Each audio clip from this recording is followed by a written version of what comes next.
I think at Trinity there are certainly areas where there is equality between the men's and the women's opportunities. There are 13 women's intercollegiate sports offered, and there are 13 or 14 men's. I think there are other areas where there may be less equality in terms of fan base. I think maybe, based on my experiences, the men tend to attract a larger fan base than the women do. I think from a media standpoint, our sports information department does a great job with both the men and the women, and equal press is provided for both. I also think from a funding standpoint, the college does a great job making sure all the programs have what they need to put on, or to put together a good team and a good program. From a fundraising standpoint, I know efforts are made on both the men and the women's side, and it comes down to more inclination than opportunity.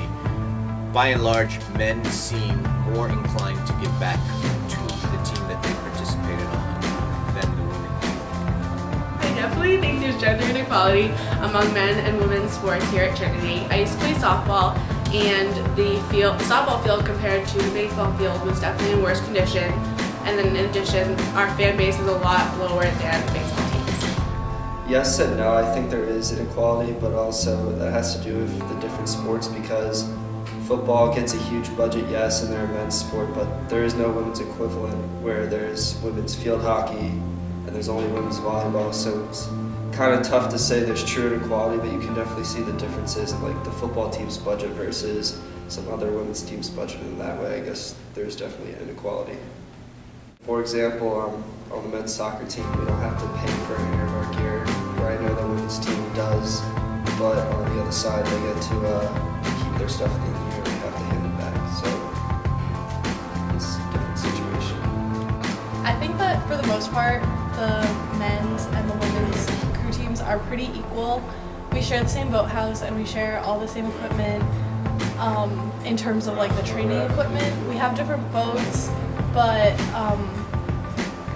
all of our boats are like equally as good, and all the funds are shared for the majority pretty equally on like the training equipment, like all the ergs. Everybody gets to use them, the bikes, the tanks.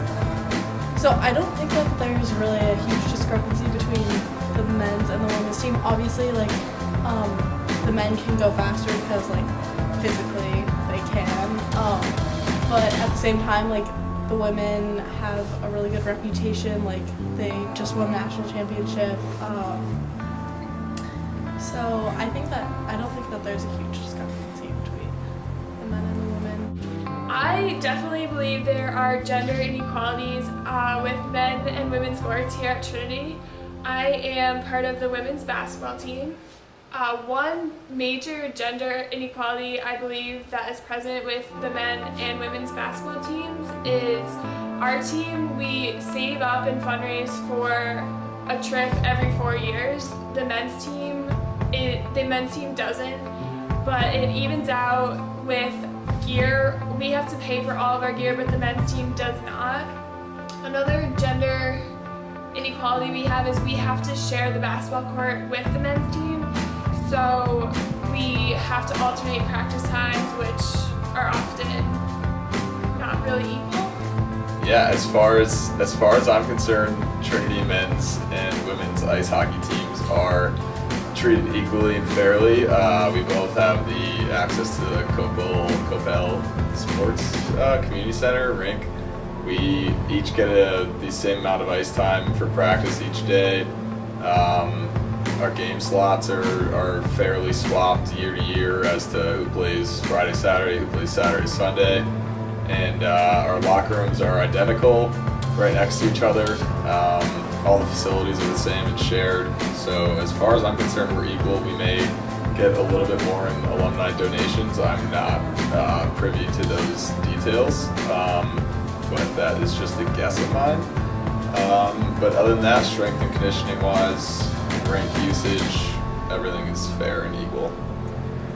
In my opinion, after being on the football team and witnessing the resources we had, I would say that our team has a lot more alumni connections, but I don't think that's because of the fact that it's women versus men. It's mostly because our coach went out of his way to create this network, while other coaches don't seem to put as much effort in to create a network of their own.